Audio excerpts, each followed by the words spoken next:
Hi, hello, hope we're all well.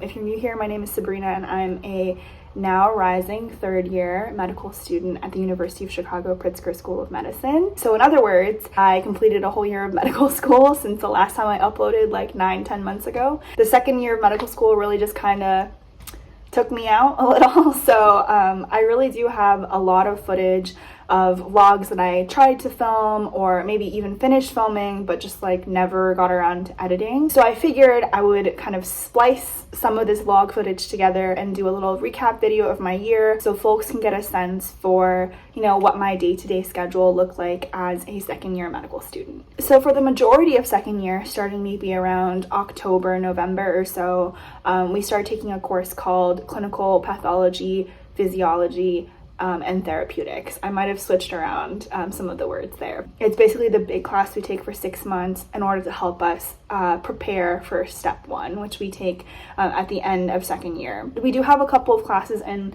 like September, October or so. We take pharmacology, we take neurobiology, but the bulk of second year is kind of the schedule that I'm going to be showing you today. For me, Monday, Wednesday, and Friday were my class heavy days. So I would typically wake up around 8 a.m., make myself some breakfast, and then get started with work. We technically did have lecture starting around 8:30, but I was not a lecture goer. Instead of watching lecture during that time, I would kind of self-study the material, read the lecture slides. I also relied a lot on Pathoma and other outside resources. Pathoma is a textbook, but it also has an accompanying video series. I just found that watching the Pathoma videos and annotating the textbook was a really efficient way to get the big picture ideas of what I needed to learn. And then from there, I could kind of study and learn the details that were discussed in lecture.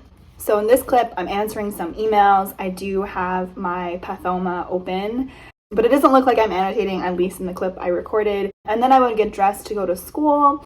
It's about a 10 to 15 minute walk for me. Monday, Wednesday, and Friday, we have typically the same schedule. A couple hours of lecture in the morning, which like I said, I didn't really attend. And then we have a couple of hours of lab before lunch. So here in lab, I'm working with my small group to solve a number of cases. These clips are from earlier on in the year when we were doing our cardiopulmonary unit. On this day, there was an extra lecture at noon from a patient who had AML, which is a type of leukemia. It was an optional lecture, but I thought it was a really insightful look into the patient experience, a reminder that all of the things, all the diseases that we're learning has a human impact that we might not be emphasizing in our day-to-day education. After that, I grabbed a quick lunch from one of the cafeterias on campus, and then it was back to lecture in the afternoon. This time I attended, I think it was because these clips, like I said, are kind of from early in the year. I was still trying to figure out what worked for me. By the end of the year, I was pretty much just doing review by myself during lecture time.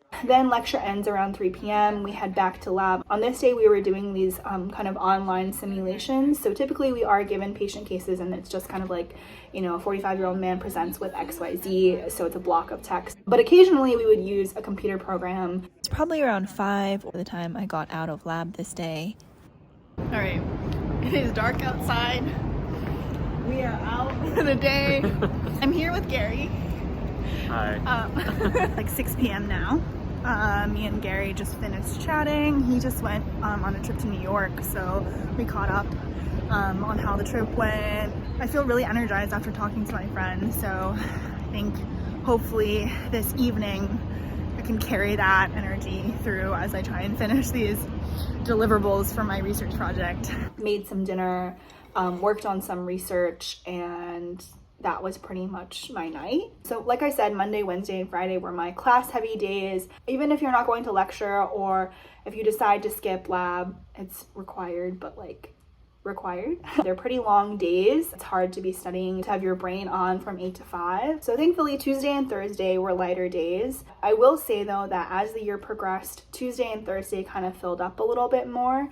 As we got closer to third year, they got a little busier. We had a few more responsibilities. I'll talk a little more about that in a bit. The footage I'm about to show you is kind of from one of those more relaxed Tuesdays.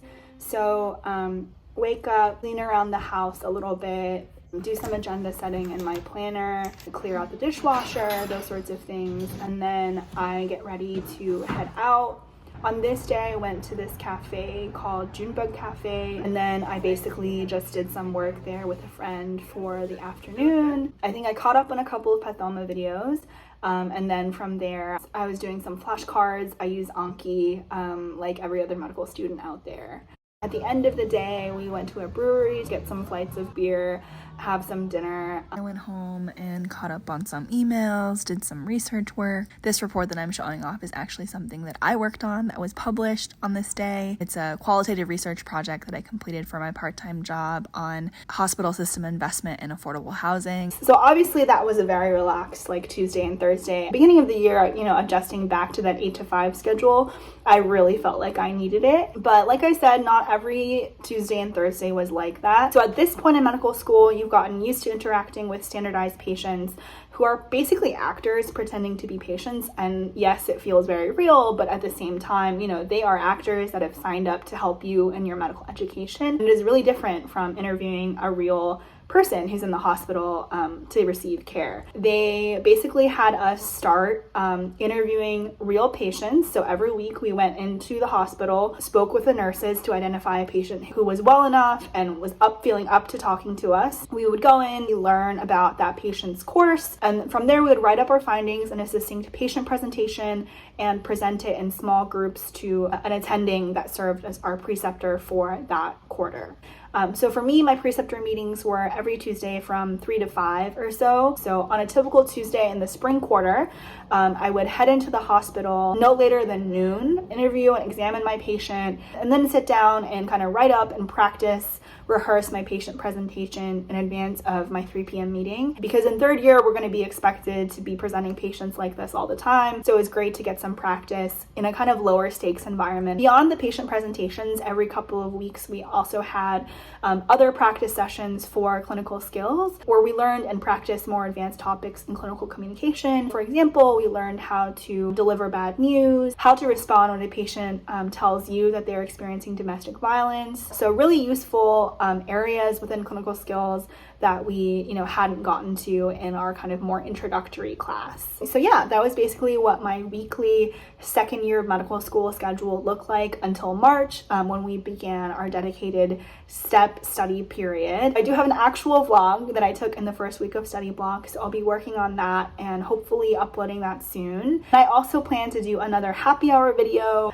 which is a series on my channel where my friends and I sit and we drink and we talk about medical school. So if you have any questions about second year that you want us to address in that video, please leave me a comment. Thank you for your patience during my radio silence the past couple of months. I hope this video was helpful in getting a sense for what I was actually doing during those times. And thank you as always for watching. See you guys later.